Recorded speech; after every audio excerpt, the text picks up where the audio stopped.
اهلا بيكم في حلقه جديده من حلقات الفانتسي. اول جوله في جولات الكاس، وعندي ليكم خبر حلو جدا. انا خرجت من الكاس. خرجت من الكاس. ما يعني حرفيا انا ما لحقتش. اللي انا بلعب ضده تشكيلته هتظهر لكم، وتشكيلتي انا كمان هتظهر. بس خلينا نتكلم عن الجوله اللي عدت دهست عليا دي واختياراتك للجوله الجايه. فيلا بينا نبدا.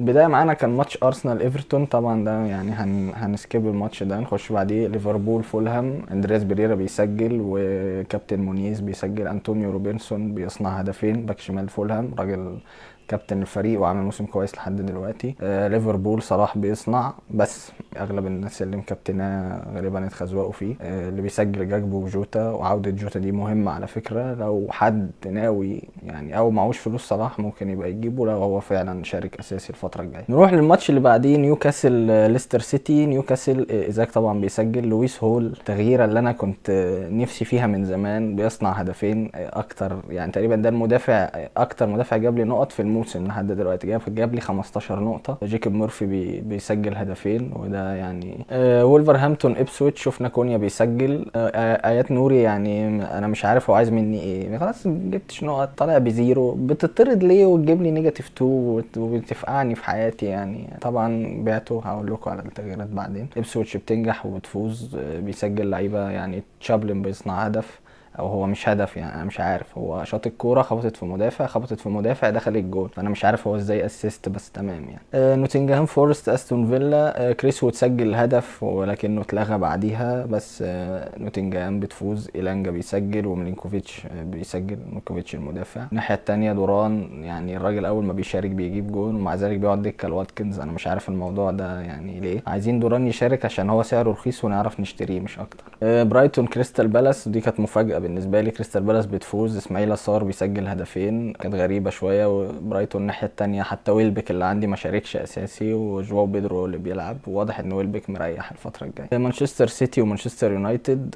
جفارديول بيسجل. صناعه دي بروينا. اماد ديالو جون واسيست، بيحصل على ضربه جزاء وبيحرز الهدف القاتل في اخر الدقيقه. برونو فرنانديز بيجيب ضربه جزاء. واليونايتد خدوا بالكم ظاهره بشكل حلو. تشيلسي برينتفورد. طبعا كلنا ركبنا خازوق بالمر، بس انزو ما بيخزوقش. انزو صنع الحمد لله. جاكسون جاب جول، وكوكوريا اللي انا كنت عايز اجيبه يعني بعد الماتش ده. انا قلت خلاص اجيب كوكوريا الجوله الجايه، جدولهم حلو. اتطرد. مش عارف برضو بعد الماتش ما خلص، بفتح بالصدفه والله انا كنتش عارف انه اتطرد. لقيته كوكوريا اخد طرد، ومش عارف جايب نيجاتيف 2 ولا جايب زيرو حاجه كده. يعني هو في ايه يا جدعان؟ الناحيه التانيه امبويمو، اللي من ساعه ما بعته ما شاء الله عليه، جايب جونين واسيست تقريبا. كان فين الحالات يعني؟ خلاص. توتنهام ساوثهامبتون كان يعني مهرجان اهداف. ماديسون جاب جولين. اغرب حاجه بقى ان سولانكي ما جابش ولا جون في الحفله دي، بس هو ماديسون اللي ظهر بشكل كويس قوي الصراحه، وكمان كولوسوفسكي ظاهرين بشكل كويس حتى الان في الموسم. بورنموث ويست هام، انا ما اعرفش مين اونال ده يا جماعه الصراحه. يعني انا خلاص قلنا ايفانيلسون وكلويفرت وترافيرس ده وسيمينيو، خلاص دول اللي احنا عارفينهم. ظهر بقى واحد اسمه مش عارف كوتارو ولا مش ولا اسمه ايه، كواترو ويونال. انا تعبت من الفريق ده والله. انا برضو سايب كلويفرت، كنت معتمد عليه وهو كيركز، بس يعني الماتش بيخلص باوسخ نتيجه في الفانتسي 1-1. الناحيه الثانيه باكيتا بيجيب ضربه جزاء، وبيساكا بيصنعها، بيحصل هو عليها. كانت جوله صعبه عليا شويه، بس هنفكنا منها. وتعالوا اوريكم تشكيلتي. بالنسبه لتشكيلتي، يعني انا خلاص كنت خسران. قلت بقى ماتش، يعني انا كنت معتمد على بالمر في الاول. قلت بقى بالمر كابتني هيجيب حاجه وبتاع. الواد اللي معايا في الكاس برضه كابتن بالمر، فما كانتش ايه حلوه قوي. قلت خلاص انزو هو اللي هيفرق. انزو فعلا عمل اسيست كانت كويسه، بس التاني ده انا مش عارف افكر فيها ازاي. معاه جايب 3-2 في نص الملعب، مدويكي وبالمر، وجايب جاكسون. يعني انت جايب 3 من تشيلسي، انت بتعمل معايا كده ليه يا عم؟ فطبعا جاكسون جاب جون، ومدويكي عمل اسيست، وانا خرجت. بس قبل ما اخرج قلت لا، ده في بورنموث وويست هام ممكن يعملوا حاجه يوم الاثنين. قلت بقى كلويفرت خلاص هيسجل بقى، وكيركز اسيست ولا كلين شيت ولا حاجه. ما عملش حاجه برضه. الاخر الماتش بيخلص 1-1 وانا بخرج من الكاس الحمد لله. وكويس عشان ابقى اركز بقى في الرانك والحاجات دي بعدين. فخلينا نروح للاختيارات الجوله الجايه. اختياراتك الجوله ال17 اول ماتش معانا استون فيلا مانشستر سيتي. يعني حاسس ان يوناي امري هيلعب ماتش كويس. اعتقد دوران لو شارك هيبقى اختيار حلو، وبرده واتكنز هيبقى اختيار حلو. انا شايف ان استون فيلا ممكن تلعب ماتش حلو صراحه قدام السيتي، خصوصا ان السيتي مش شايفه قدامها. السيتي مش عارف والله ممكن تجيب منهم، بس انا شايف يعني اللي ظاهر اكتر واحد هو دي بروينا، وانا الفترة الجاية هحاول ان اجيبه وابيع اوديجارد واحاول اجيب دي بروين، بس مش دلوقتي يعني. برينفورد نوتنجهام فورست. كريس وود معاك طبعا. امبويمو او ويسا حلول كويسة، ويبقى اعتقد يبقى ماتش سهل شوية على برينفورد، اسهل من ماتش تشيلسي. ابسويتش نيوكاسل. ايزاك اعتقد يعني لا غبار عليه، الراجل من ساعة ما رجع فايق فحل كويس. ميرفي ما اعتقدش انه ممكن يعمل حاجة الماتش الجاي، فخليك في جوردون ممكن هو اللي يودي في ماتش زي ده. ويست هام برايتون. انا شايف قدوس بصراحة برضو، يعني الراجل ممكن فانتازيا مش حلو لكن في الملعب بيبقى كويس. برايتون الناحية التانية جواو بيدرو، بس الباقي ما بقاش ظاهر قوي، حتى ويلبك كمان مصاب معرفش هيلعب الماتش ده ولا لا. كريستال بالاس ارسنال. يعني ارسنال هات منها ساكا، ما فيش يعني، هي ارسنال مش عارف والله. يا كريستال بالاس شفنا اسماعيل صار بتألق، بس ما اعتقدش في ماتش زي ده هيبقى حلو. الماتش هيبقى رخم شويه على كريستال بالاس. خليك في ساكا او مدافع من ارسنال وخلاص. ايفرتون تشيلسي. الماتش هيبقى رخم شويه على تشيلسي، الماتش هيبقى مقفل. خليك في الناس اللي بتجد الحلول زي بالمر. بلاش مدويكي طبعا وجاكسون والناس دي. بالمر او سانشو، انا شايف دول احسن الحلول، وانا كده كده انزو معايا برضو بس ما حدش يجيبه. فولهام ساوثهامبتون. راؤول خيمينيز طبعا معاك. روبنسون الباك الشمال طبعا برضو. ممكن اليكس ايوبي يلعب كويس الفتره دي وفعلا بيبقى باين خطورته في الملعب. هاري ويلسون لو لعب اساسي، بس ما اعتقدش انه يفضل اساسي طول الماتشات يعني. نروح لماتش ليستر سيتي وولفرهامبتون. فاردي انا شايف انه في ماتش زي ده هيتالق.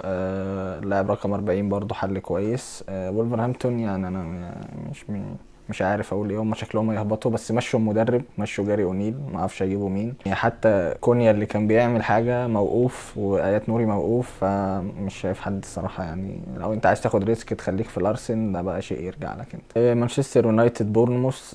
حاسه يبقى ماتش سهل شويه على اليونايتد، مش عارف، حاسس ان بورنموث مش فايق قوي الفتره دي، فخليك في ديالو او برونو فرنانديز دول كويسه. مزراوي برضو انا شايفه بيلعب كويس بصراحه. الناحيه الثانيه بورنموث انا عندي كلويفرت وكيركز، هسيبهم برضو لان انا مش هعرف اغيرهم كلهم، فهسيبهم ماتش زي ده ونشوف يعني ممكن يبقى الماتش كويس ولا ايه الدنيا. توتنهام ليفربول. يعني دفاع ليفربول مش احسن حاجه، دفاع توتنهام مش احسن حاجه. صلاح طبعا مش محتاجين نتكلم. لويس دياز حل كويس. جوتا لو بدا يعني، لو في اخبار طلعت قبلها انه هيبدا ممكن تاخد ريسك وتجيبه عادي. الناحيه الثانيه ماديسون انا شايف انه لازم في التشكيل، يعني لازم في ماتش زي ده، او لازم حتى يبقى معاك حد. لو عايز يبقى معاك حد من توتنهام فلازم يبقى ماديسون.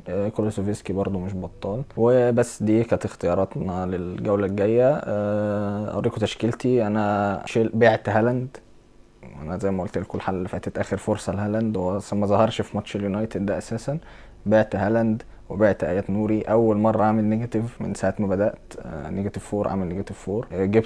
جبت جوستو مدافع تشيلسي بدل ايات نوري، وجبت ايزاك بدل هالاند، ومكابتن ايزاك للجوله الجايه. فهنشوف هل الدنيا هتمشي كده وايزاك هيتالق، ولا هالاند هو اللي هيتالق وهيضايقني تاني ولا ايه. اختيارات الكابتن ممكن ايزاك حل كويس. فاردي برضو انا شايف ماتشه سهل، ويعني حد من اليونايتد بقى زي ما قلنا برونو او ديالو. وعايز تاخد ريسك ممكن امبويمو او ويسا حد من برينتفورد يعني. فبس ان شاء الله الجوله الجايه تبقى احسن من الجوله اللي فاتت، واللي مكمل في الكاس يعني ربنا معاك وتكمل للاخر.